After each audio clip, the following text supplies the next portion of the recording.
el ciclo de conferencias del Congreso Mundial de E-Learning, edición 2014. Vamos a comenzar con esta ponencia con el señor José María Rubio, director de Mantia Dynamic Solution, licenciado en Ciencias Políticas y Sociales de la UNED, Sociología de la UNED, doctorado en Economía por la UCLM, máster en Gestión Cultural por la Universidad de Alcalá de Henares, experto en gestión de proyectos e-learning por la UCM y experto en análisis y evaluación de políticas públicas por la Fundación Ortega y Gasset y Goberna América Latina, miembro del Consejo Regional de FP de Castilla-Mancha 2002-2010, director de proyectos experimentales de formación y empleo de 2006-2011 y director del Centro de Enseñanzas Deportivas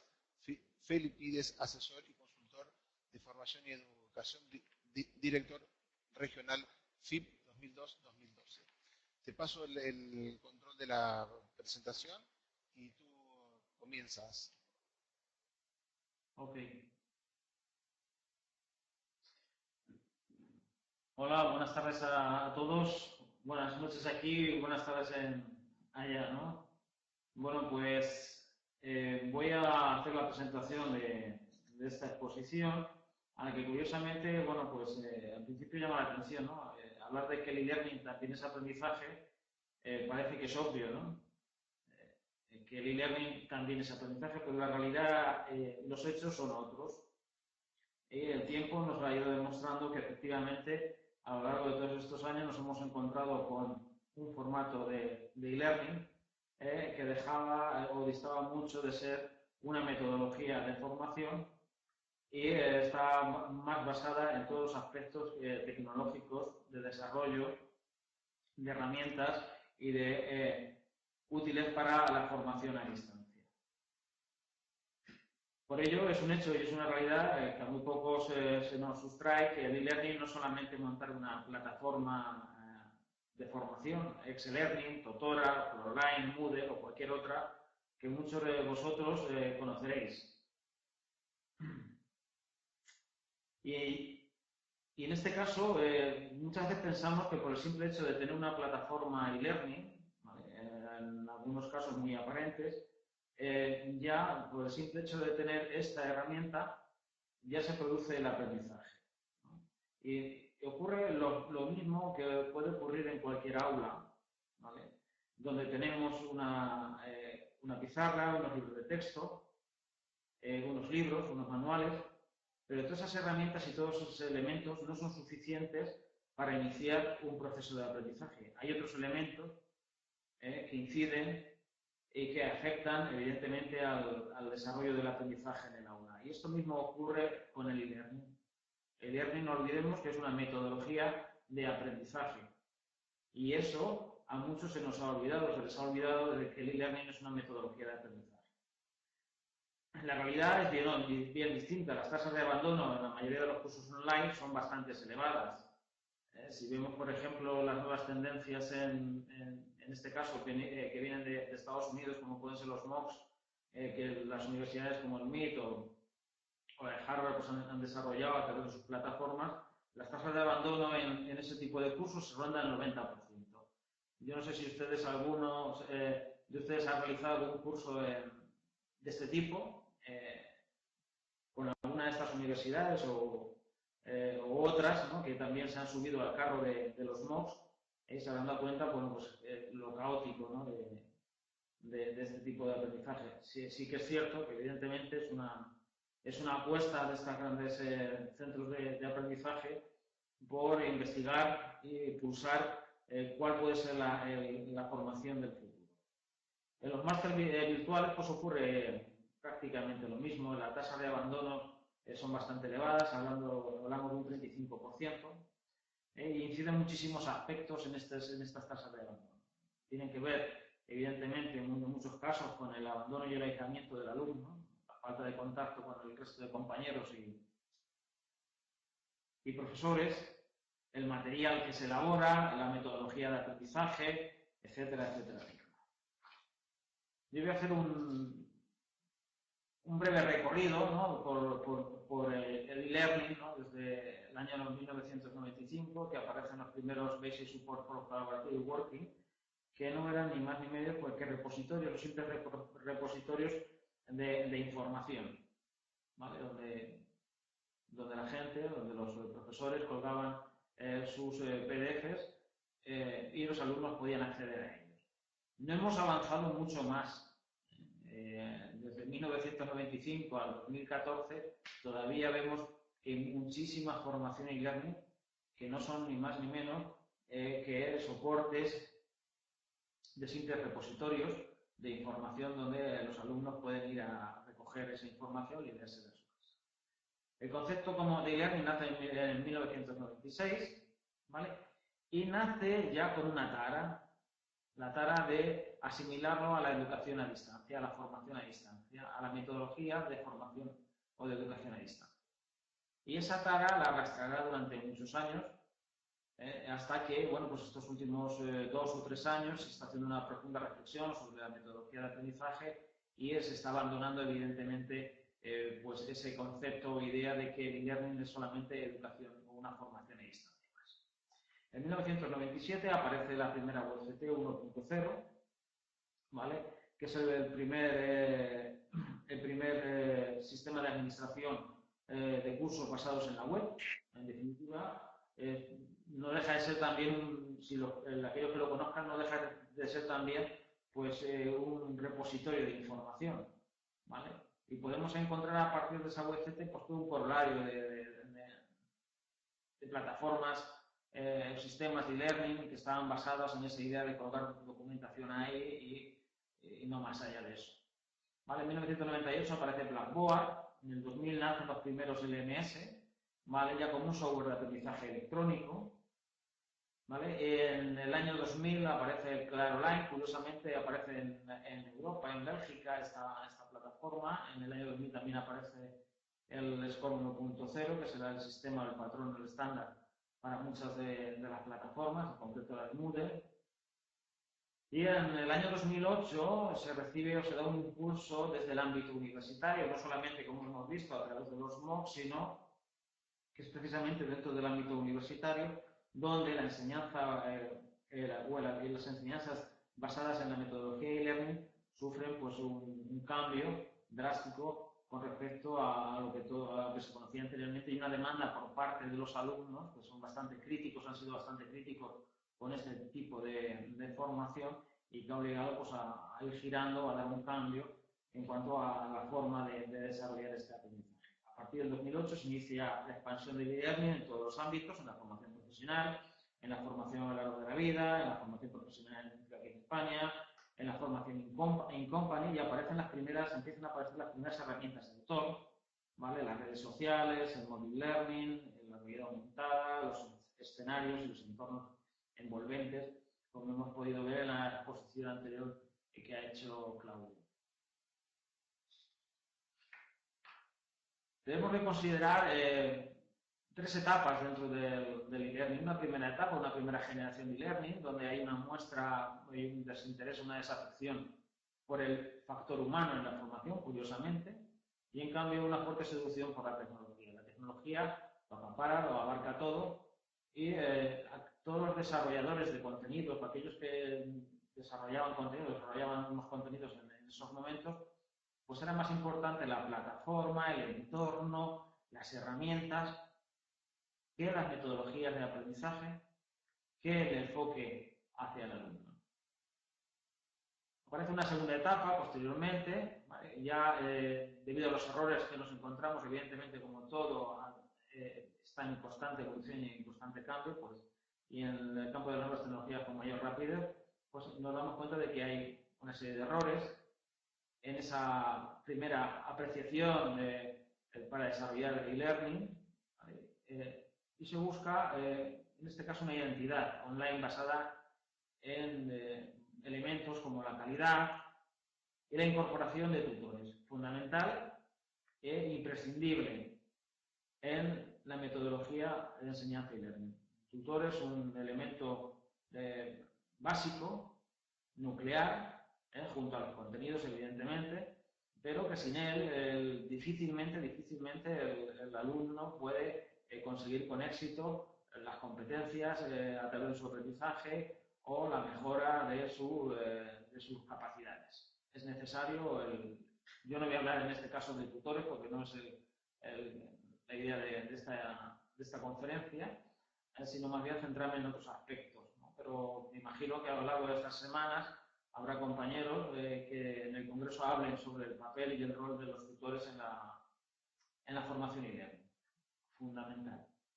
Y actualmente nos encontramos con una puesta en valor del factor humano, es decir, del alumno, una mejora de la interacción de las tutorías, ¿vale? Pasando ya a la incorporación de la segunda fase de los tutores como un elemento fundamental y clave dentro del aprendizaje y learning, evidentemente en el estado actual que nos encontramos hay una potenciación del papel o del rol de los tutores, una mejora evidentemente porque la tecnología avanza y los medios avanzan en la interacción y evidentemente el enfoque al alumno, del que iré hablando más adelante.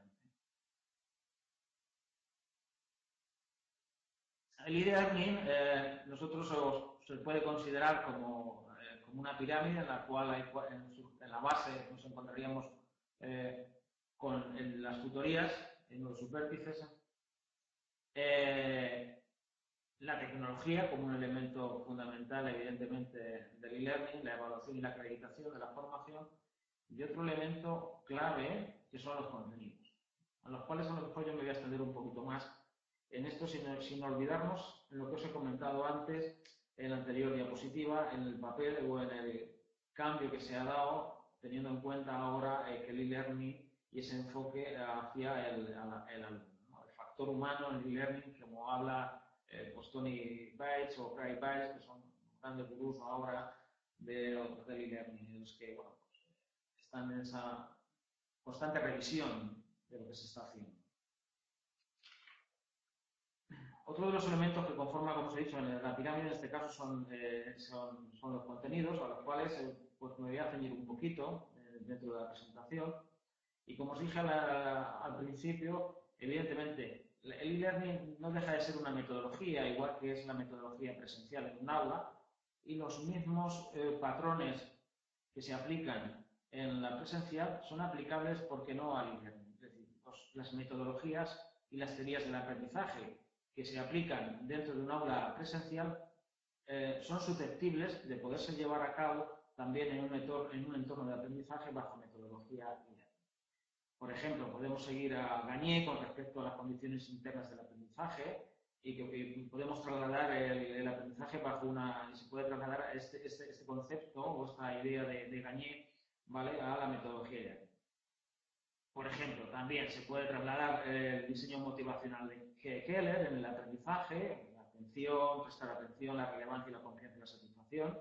Hay que evitar sobre todo los aprendizajes opacos y aburridos que forman parte de las grandes tasas de abandono. Hay que ganar la atención teniendo un entorno amable y un diseño de impacto, ¿vale?, informar de los objetivos del aprendizaje, estimular el conocimiento previo, al igual que se hace en la presencial, haciendo una introducción que permita la reflexión y una valoración de los conocimientos previos. En este caso se puede hacer perfectamente a través de videoconferencia. Presentar el material, no sobrecargar la información, secuenciación y coherencia del material que vaya en plataforma, una guía de aprendizaje, ¿vale?, la importancia de las tutorías que sirven evidentemente de motivación y que guían el aprendizaje del alumno a través de su formación.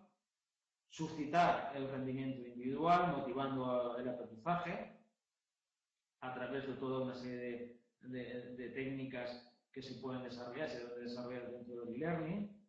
Proporcionar retroalimentación. Todo esto que es susceptible de llevarlo, evidentemente, a la presencial, en la formación presencial, se puede llevar perfectamente también al e-learning. Por eso digo que las teorías del aprendizaje que se aplican en la presencial son susceptibles de llevar también a la formación. Nos encontramos actualmente con una pirámide invertida en la cual en la base, que es muy estrecha, estaría el alumno, ¿vale?, en un segundo estadio las tutorías, la evaluación, los contenidos y todo lo acapara o todo lo ampara la tecnología, como si el e-learning fuese solamente tecnología. Y como os he comentado anteriormente, es mucho más que eso, ¿vale? El fundamento y la finalidad del aprendizaje se encuentra en una base muy delgada, que son los alumnos, ¿no? Y en cambio la tecnología, como veis, es una base con un vértice ensanchado. Y el e-learning no es solamente tecnología, sino que es un medio que debe de servir para llevar a cabo el aprendizaje bajo esta metodología. Nos encontramos que dentro de los entornos de e-learning hay una cantidad de información a veces tremenda, difícil de controlar, de ajustar, de saber situarla dentro del contenido, y a veces nos abruma la cantidad de herramientas, instrumentos que se pueden utilizar para hacer formación e-learning, y a veces esto hace perder la perspectiva del aprendizaje. La cantidad de opciones y elementos que intervienen en el aprendizaje de e-learning, muchos de ellos son infrautilizados y se realiza un mal uso del mismo, por ejemplo, los foros. ¿Vale? Yo hace muy poco tiempo terminé un curso de e-learning donde había unos ponentes magníficos, unos profesores muy buenos, y cuando teníamos los foros, el foro se convertía en un verdadero caos. Se lanzaban las dinámicas de grupo en el foro con unas preguntas abiertas, y la falta de formación por parte de los tutores en este caso llevó a que los foros se convirtiesen en un auténtico caos. Era imposible muchas veces leer lo que los compañeros exponían porque eran larguísimos, no había forma de que alguien moderase aquello, y al final te limitabas a enviar la respuesta al foro, no te podías leer el resto de respuestas porque era imposible, porque algunos eran panegíricos, y evidentemente esto se debe de hacer un buen uso, un uso medido, para que realmente tenga impacto en el aprendizaje colaborativo, si no, no tendría sentido. Y en otros se realiza pues, también un exceso del mismo, a veces con la sana intención de captar la atención del alumno y hacerlo más atractivo, sin pensar en la finalidad del por qué y del para qué utilizamos cada uno de estos elementos. ¿Para qué utilizo el foro? ¿Y por qué utilizo el foro? ¿Por qué utilizo entornos virtuales? ¿O por qué utilizo gamificación aquí? ¿Para qué? ¿O por qué utilizo realidad aumentada? ¿O por qué puedo utilizar el Serious Game? No todo siempre es susceptible de llevarse a cabo. No todo tiene por qué ser realidad aumentada, no todo tiene por qué ser Serious Game, no todo tiene por qué ser vídeos. Un curso e-learning basado solamente en vídeos tutoriales, pues es un coñazo. Aparte de ser un coñazo de curso, para nada garantiza que se produzca un buen aprendizaje o una buena asimilación y adquisición de competencias. Yo he visto cursos, y se hacen cursos bajo vídeos, y evidentemente, si eso no lo acompañas o si no se ha acompañado de sesiones presenciales o de otro tipo de metodologías, difícilmente se puede llevar a cabo el aprendizaje. Cada elemento tiene una finalidad y su aplicación en el aprendizaje en función, evidentemente, de los niveles, a quién va dirigido, del contexto, de las especialidades. No es lo mismo hacer un curso e-learning de base científica o matemática, hacer un curso de base humanística. Esas cuestiones hay que entenderlas y saberlas diferenciar, ¿vale? Al nivel al que va dirigido. ¿Vale? No todo un curso, evidentemente, como os he dicho, puede estar basado en alguna de estas tecnologías. Y es importante dónde, cuándo y cómo de su aplicación. Importante, es clave. No solamente saber por qué y para qué lo tengo que utilizar, sino cómo, cuándo y dónde.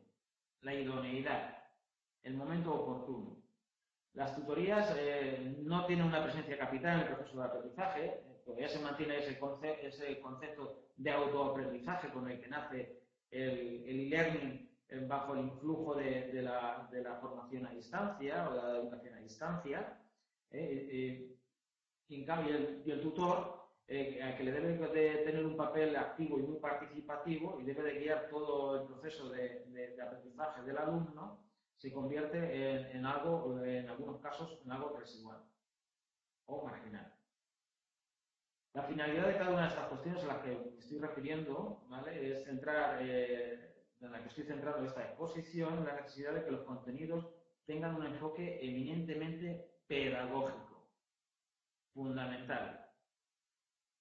Si no se tiene esa base o ese concepto de que los contenidos en formato e-learning deben tener esa base y ese sustrato fundamental pedagógico basado en las teorías del aprendizaje, donde cada elemento tenga su función y su funcionalidad, en definitiva, buscando que el alumno adquiera esas capacidades y esas competencias, no podemos hablar de hacer un buen e-learning. ¿Vale? Podemos aplicar perfectamente las teorías del aprendizaje constructivista o el significativo, la formación por proyectos, o la formación del aprendizaje colaborativo, la formación o las metodologías situacionales o de inversión. Cualquiera de ellas puede ser susceptible de llevarse a cabo a través del e-learning. Conjuntamente, en función, como os he comentado, del cuándo, el cómo y el para qué. Se hace cada vez más, como dice Tony Bates, que se hace cada vez más imprescindible que tras el primer plano, el primer paso, donde la tecnología era la parte fundamental, ahora emerja o se lleve a cabo un enfoque pedagógico en el desarrollo de los contenidos. Evidentemente, la pirámide ideal a la que debe tender el e-learning sería esta. La base fundamental del aprendizaje bajo metodología e-learning es el alumno, bajo ese enfoque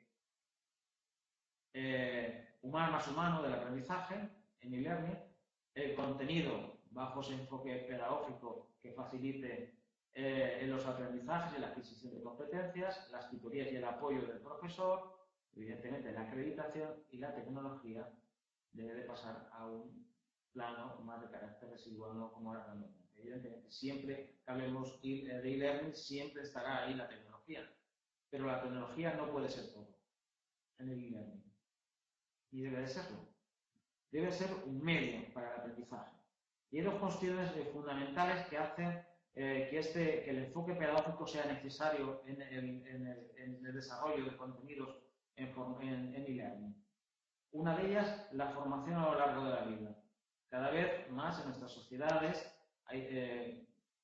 tenemos la necesidad y la tendencia a estar constantemente formados, dado que los avances y los cambios en los medios productivos, en las organizaciones empresariales, en las empresas, en las organizaciones, son constantes. Necesitamos, tanto los trabajadores como los que no son trabajadores, los estudiantes, necesitan, después de su periodo de formación, estar constantemente actualizando sus conocimientos. Esta es una de las cuestiones. Y la otra, la empleabilidad. Estos dos elementos, tanto la formación a lo largo de la vida como la empleabilidad, hacen necesario que la formación e-learning, si quiere tener un futuro y realmente ser una apuesta de futuro en la educación, debe tener hacer caso a todo el proceso o todos los procesos de metodología de aprendizaje que se da en la presencial y pasarlo y trasladarlo al formato de e-learning. Estas cuestiones son muy relevantes y hay que tenerlas en cuenta siempre en el diseño de cualquier acción formativa, sea dentro de la empresa o sea fuera de ella. Sea certificable o no lo sea. Muchas veces tenemos la tendencia a que todo sea certificable. Pues hay otro tipo de formación e-learning que no tiene por qué serlo. Pero porque no lo sea, no debemos de perder ese objetivo o esa finalidad. Y en todo caso, la formación debe tener esa significación para el empleo y para el puesto de trabajo. Y la necesidad evidente de adquirir esas competencias. Así pues, el contenido debe, según las tendencias actuales, debe estar basado en ese enfoque pedagógico, atendiendo a esas teorías del aprendizaje, que son susceptibles de llevar en formato e-learning, al diseño Un diseño amable, que motive, que persuada al alumno a mantener la atención en el curso, que no lo expulse del curso, y solo quiera entrar a descargarse pues el PDF o el documento tal o cual para llevar a cabo su aprendizaje fuera del entorno de la plataforma porque no le atrae. El diseño le expulsa. ¿Vale? Una interacción que permita, una buena interacción que permita al alumno pues interactuar evidentemente con el contenido. Esta interacción debe tener evidentemente un enfoque constructivista desde lo más elemental a lo más complejo, pasando por los simuladores o los educative games o la realidad aumentada. Y no olvidemos, como os he comentado antes, la necesidad de aplicar las teorías del aprendizaje, en este caso, por ejemplo, el conectivismo de Siemens, el Gagne, el conectivismo de Gagne, el constructivismo de Vygotsky o los aprendizajes significativos de Skinner. En todo caso, siempre que aplicando ese enfoque pedagógico al desarrollo de nuestros contenidos. ¿Y qué es lo que tenemos actualmente? Como dice Julio Vera, es verdad que en las aulas sigue habiendo pizarras, en lugar de modernas pizarras electrónicas. Lo que ya no tengo tan claro, dice, es que importe más el encerado o lo que escribimos en él o la manera de hacerlo. Y por muy deslumbrante, esto ya lo dice Julio Vera, que por muy deslumbrante que sea la tecnología, evidentemente, la puesta a disposición de la formación o de la educación, si no se es capaz de plantear desde el inicio los fines de ese proyecto educativo y formativo con cierta claridad y de alcance largo, evidentemente, no podremos llegar a más alumnos. Podemos llegar a más alumnos, pero no iremos a ninguna parte porque el objetivo del aprendizaje pues, se irá diluyendo y será fagocitado por la tecnología. Así pues, el reto es un reto pedagógico. En este caso, nosotros entendemos que para el desarrollo de contenidos el papel o el rol del pedagogo es fundamental. Debe llevar un control de todo el proceso, desde que se le plantea el desarrollo a un experto de un contenido hasta que el contenido está maquetado y puesto en plataforma. La aplicación de los aprendizajes, cualquiera, el constructivismo, el aprendizaje significativo, durante todo el proceso. No tiene por qué ser esto, puede ser un aprendizaje por proyectos, evidentemente. Es un proceso holístico, ocupa todo el proceso desde el inicio hasta el final, ¿vale? Y tiene que tener también en cuenta el entorno, ¿vale? No deja de ser un constructo social y cultural y hay que tener en cuenta no es lo mismo hacer contenidos para España que hacer contenidos evidentemente para Latinoamérica o para un anglosajón. Eso hay que tenerlo también en cuenta. Y luego la interacción debe de servir evidentemente de estímulo para el aprendizaje. Es importante. Factores a tener en cuenta desde la perspectiva pedagógica. La interactividad, que ya lo hemos dicho, la capacidad de relacionarse con los alumnos, de los alumnos con los contenidos, perdón, bajo el principio constructivista de aprender haciendo, por ejemplo. ¿Vale? O, por ejemplo, otro, el aprendizaje por proyectos, ¿no? Para niveles más elevados. Las tutorías, como hemos dicho, también es una parte, un elemento fundamental dentro del aprendizaje en e-learning. El asesoramiento, la supervisión, la resolución de dudas, la orientación, la motivación, la optimización del aprendizaje. Sin duda alguna, para mí y para muchos que somos amantes del e-learning y que creemos en su potencial, el tutor es la piedra angular del e-learning y debe estar especialmente formado para ello. No todo el mundo puede ser tutor e-learning. Uno de los grandes fracasos, por ejemplo, en España de la educación e-learning en las enseñanzas secundarias precisamente es la falta de formación del profesorado. El profesorado que imparte presencial está formado para ello, pero cuando estos profesores los envían a tutorizar los cursos en formato e-learning que tiene la administración, pues es un auténtico fiasco. Las tasas de abandono son altísimas, ellos no están preparados ni formados para hacerse cargo de este tipo de formación. El texto, los ejercicios y los foros, ¿vale? Pues deben ser elementos también fundamentales en el aprendizaje. Es importante utilizar un texto que sea interactivo, tipo pueden ser Open Textbook, por ejemplo, o K12, texto abierto que contenga componentes multimedia y actividades. Estas actividades deben ser corregidas individualmente por el tutor y dar inmediatamente feedback al alumno lo antes posible. El abuso de los foros, como os he dicho, comentado antes, sin ninguna base pedagógica, al final es un fiasco. Si lo que pretende fundamentar es el aprendizaje colaborativo, al final se te va al garete, porque aquello no hay manera de controlarlo. El exceso de textos que lleven demasiado tiempo de lectura también no son beneficiosos en absoluto para el e-learning. Los ejercicios y las actividades deben buscar el desarrollo de los aprendizajes adquiridos en función de casos, proyectos, situaciones y conflictos. Os voy a poner aquí unos ejemplos de cómo quedarían o cómo podría ser un texto, unos contenidos bajo ese concepto, esa idea de enfoque pedagógico. Aquí en esta pantalla veis, por ejemplo, el texto en primer lugar, como veis en la pantalla, es a 2 columnas. ¿Vale? En este caso, pues recogiendo un poco lo que es el texto en papel, ¿no? Los textos en papel, que normalmente casi todos van a 2 columnas, de manera que el alumno, cuando entra en este formato, no le sea familiar. Bueno, pues estoy delante de un libro. En este caso, sus textos, dibujos, su glosario que va integrado en el propio texto, ¿vale? Las fotografías, los refuerzos cognitivos, los procedimientos, ¿vale? Las interacciones, imágenes y vídeos, como pongo aquí, y fotografías pueden ser integradas en este tipo de formato. En este caso, la herramienta que se utilizó para este formato es una herramienta de diseño propio, las que actualmente tienen dificultades para llevarlo a cabo. Iremos pasando para que lo veáis.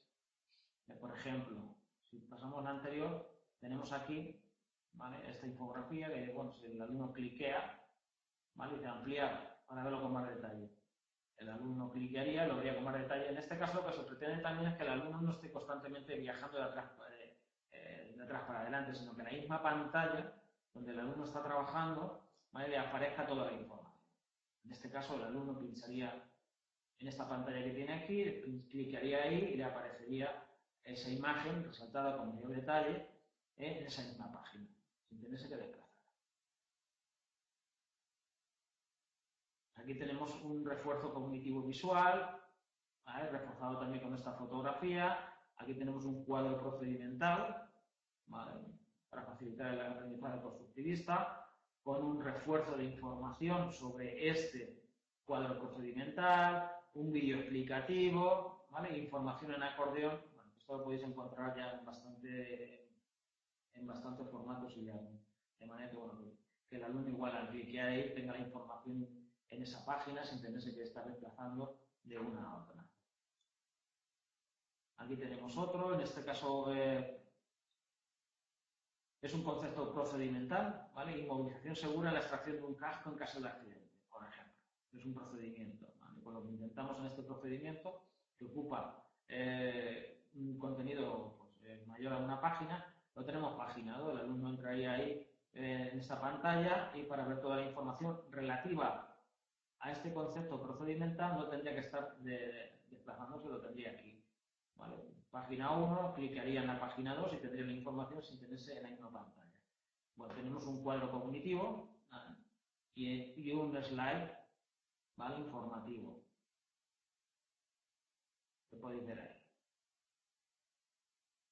En la página anterior hemos visto, bueno, pues, que había, como os he dicho, en este caso, un glosario que está incluido en el contenido, de manera que el alumno, realizando un clic, ¿vale?, encima de él, pues se le aparecería en la pantalla la información sin tener que ir a los. Es un tooltip del tipo mouse out. Se puede utilizar, ¿vale?, se suele utilizar por algunos desarrolladores que la verdad, pues, que da un resultado positivo. El alumno, pues, tiene aquí su información, no tiene que desplazarse al glosario, pincha, pum, le aparece aquí, ¿vale? Es un usuario emergente, como os he dicho. En este caso, el refuerzo, también tenemos un refuerzo también, ¿vale? Que igual ocurre lo mismo, simplemente por pasando el ratón por encima, la información emergería. ¿Vale? Subir informativo, ¿vale? Y otra documentación que puede ser descargable para que los alumnos lo puedan leer. Aquí tenemos, como veis otra vez, bueno, pues una infografía, un slide procedimental, ¿vale? Este es el contenido procedimental, ¿vale? Hablamos aquí en este caso de aprendizaje constructivista con su procedimiento, ¿vale? Un vídeo explicativo, y la información. En este caso, la infografía que tenemos aquí, el alumno cliquearía y lo vería en la misma pantalla a mayor, como lo vais a ver ahora, con mayor detalle, le aparecería así, en la misma pantalla, ¿se entiende? Evidentemente, os he puesto un ejemplo, podrían ser otros, donde aparecerían, pues se le podría ilustrar si es necesario, pues algún serious game, si es necesario y lo requiere el tipo de formación, se le puede incluir pues realidad aumentada, se le puede incluir gamificación, se le puede ir incluyendo todas aquellas herramientas o instrumentos que faciliten el aprendizaje y que las nuevas tecnologías pues aportan o van aportando a la formación libre. Yo no quiero extenderme más para dejar si tenéis alguna duda, alguna pregunta, lo voy a dejar aquí. Y finalmente voy a cerrar mi exposición bueno, pues con esta frase, ¿no?, de Tony Pitts. La buena formación puede superar una mala elección de la tecnología. Pero la tecnología nunca va a salvar la mala formación. Yo creo que estamos en esta fase, en este nuevo momento del e-learning, donde ese enfoque hacia el alumno, hacia la persona, es lo realmente importante y relevante del e-learning, la tecnología como un elemento que ayude y apoye a mejorar esos aprendizajes y que facilite el aprendizaje de los alumnos, pero no más allá de eso. Por mi parte, muchas gracias a todos por vuestra atención y bueno, pues si tenéis alguna pregunta o algo que queráis que os resuelva, pues estoy aquí a vuestra disposición. Muchas gracias a todos. Bueno, muchas gracias José María por tu exposición. Voy a pasar a leerte algunas preguntas que hizo la audiencia.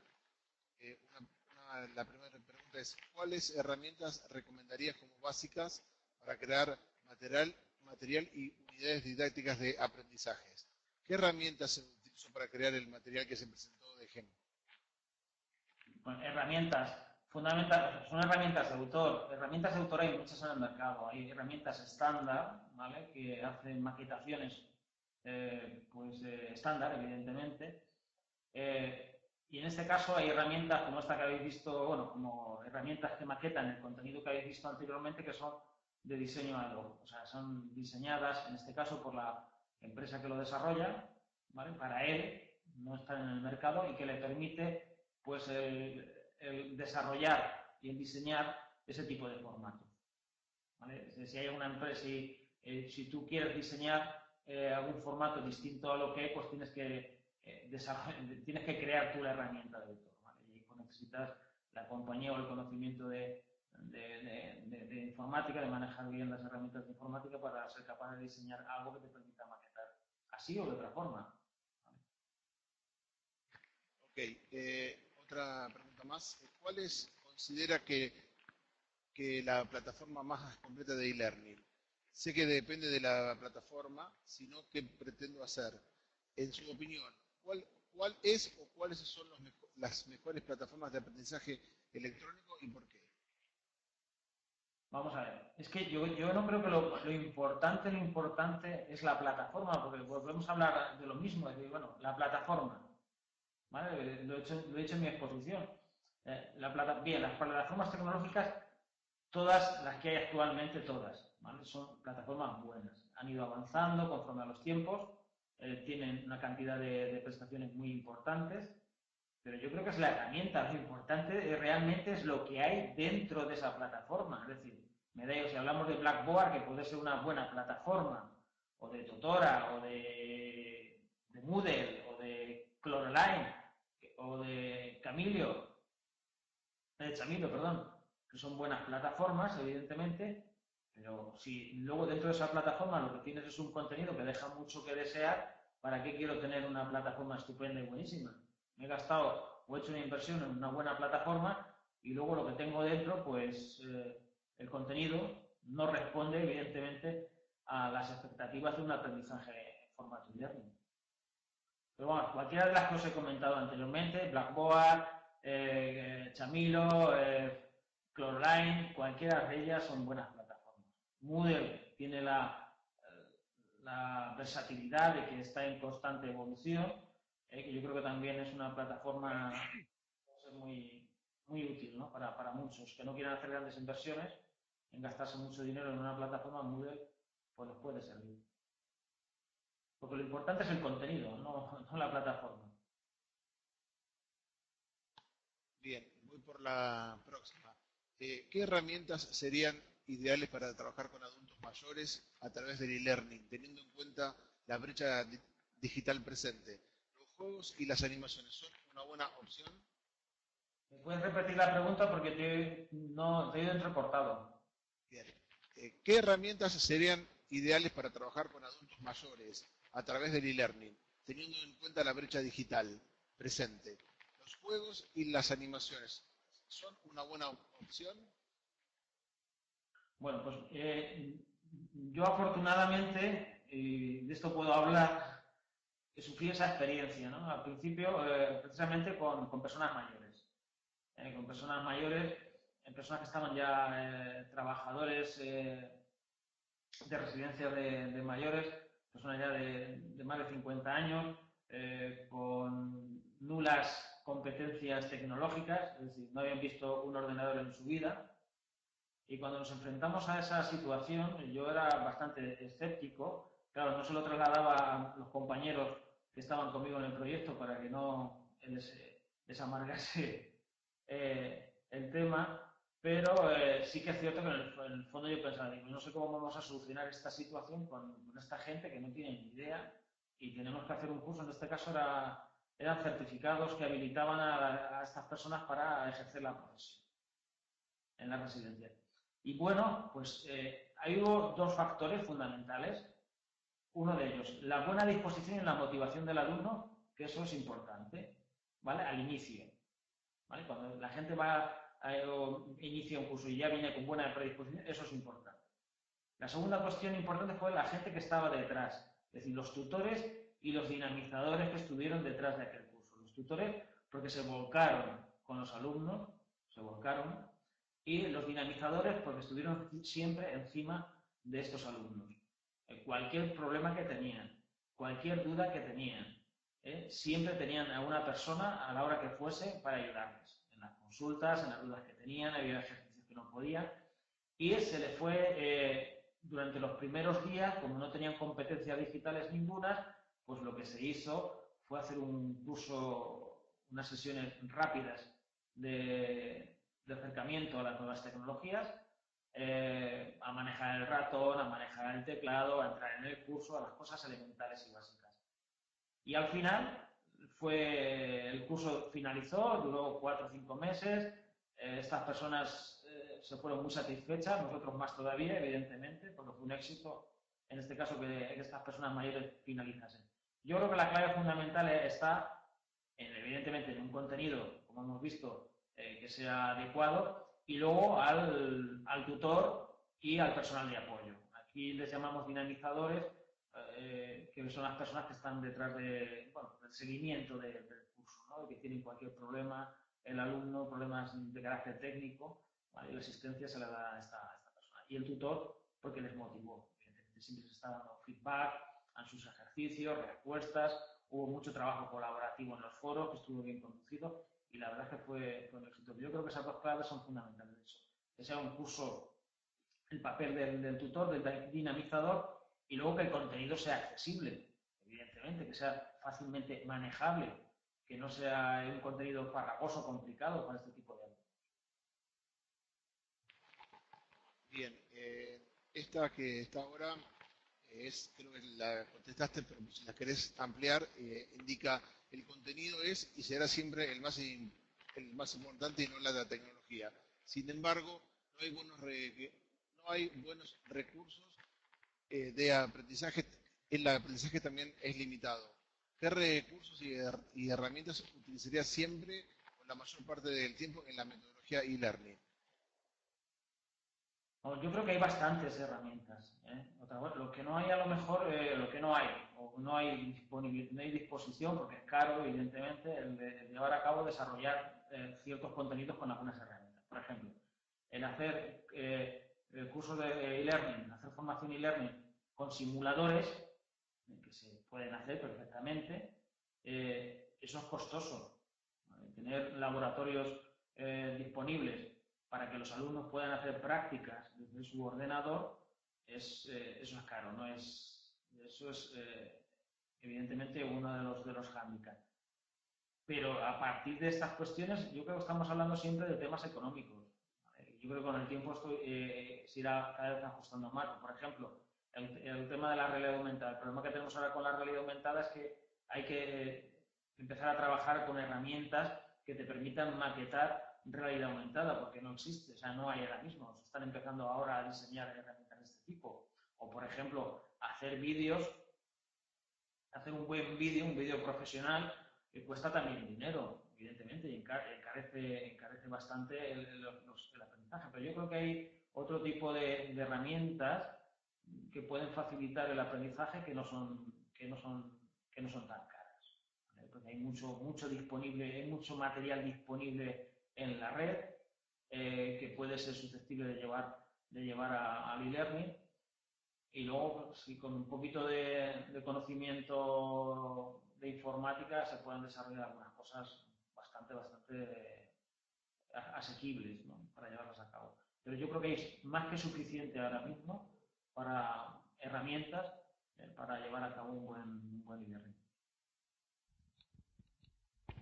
Bien, la siguiente es un agradecimiento e indica, después de la magistral exposición de José María tan clarificadora, desde mi punto, un reto actual, desde el punto de vista pedagógico, es integrar el entorno personal de aprendizaje del alumno.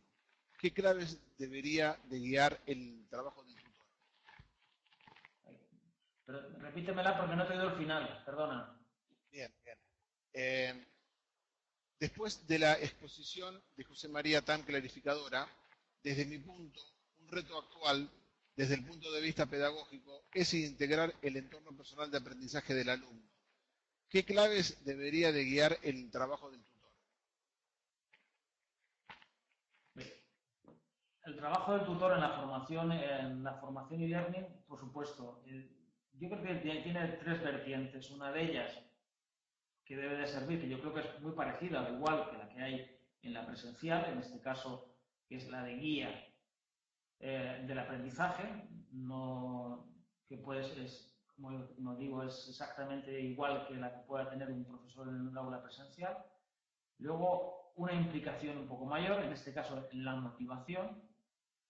Fundamentalmente este tipo de tutores deben de ser capaces de tener habilidades más que suficientes como para motivar en el aprendizaje al alumno. Hay que tener en cuenta que el alumno está muchas veces solo frente a la pantalla haciendo sus ejercicios o comunicándose a través del foro.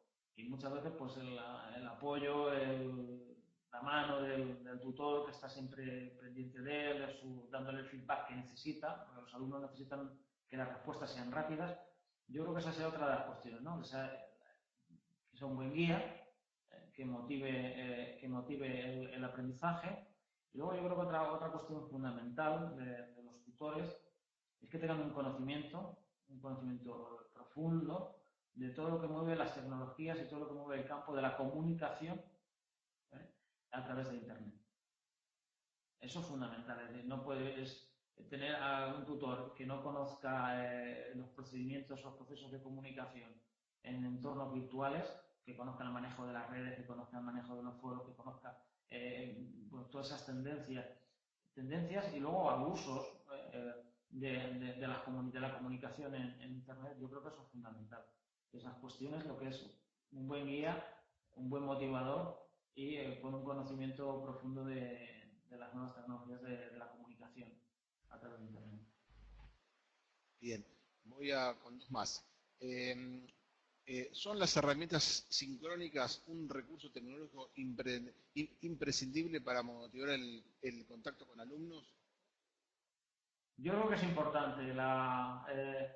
Yo creo que las herramientas sincrónicas, yo creo que se deben de utilizar. Se deben de utilizar más a menudo en los cursos e-learning. Yo creo que un curso e-learning que no tenga algunas sesiones a través de videoconferencia, yo creo que no es un buen curso en ese sentido. Es decir, el alumno necesita estar en contacto, conocer, al final no necesitamos vernos las caras, oírnos, escucharnos y vernos las caras. Entonces, una sesión síncrona al inicio del curso, ¿vale? Para la presentación, vernos las caras, que se conozcan los alumnos y con los medios que hay actualmente, eso no encarece para nada los cursos. Luego, pues, alguna sesión a mitad del curso y luego, pues, otra para cerrar.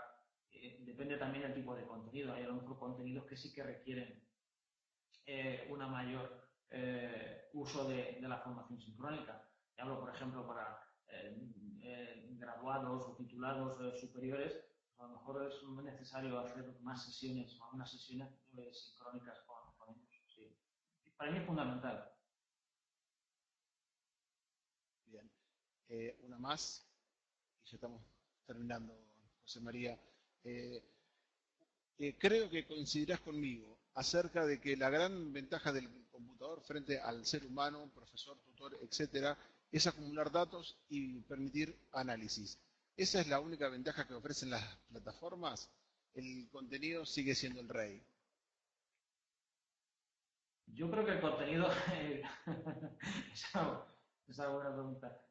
Yo creo que el contenido es el rey, evidentemente. Es cierto que una de las grandes ventajas que tiene Internet es la gran cantidad de información y de datos que hay en la red, ¿vale? Pero esa cantidad muchas veces nos vemos abrumados por la cantidad de datos e información.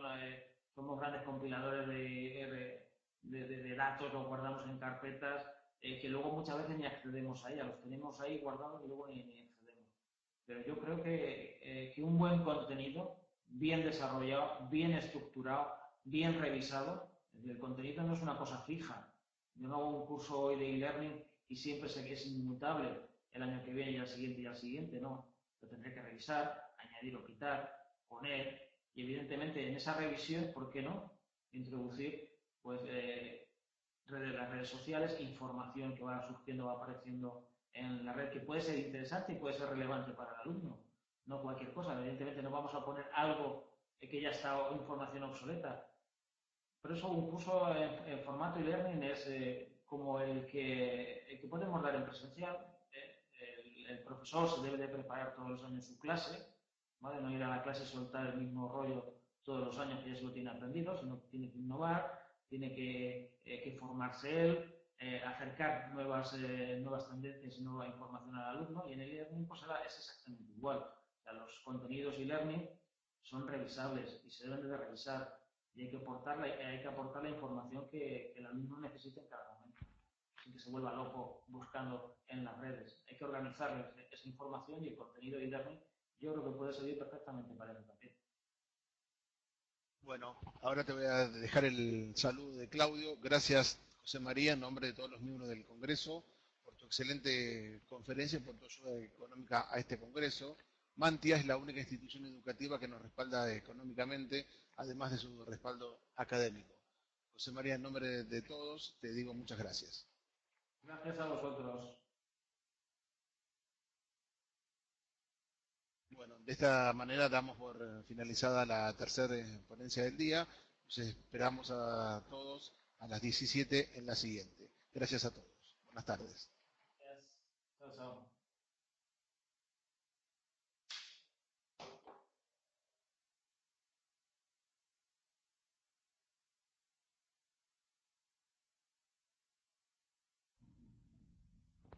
Excelente, Chema. te felicito, muy bien, me encantó. Muchas gracias, Carmen. Un abrazo grande. Un abrazo grande. He estado todo el tiempo aquí, calladita, pero estoy. Hasta luego, pues.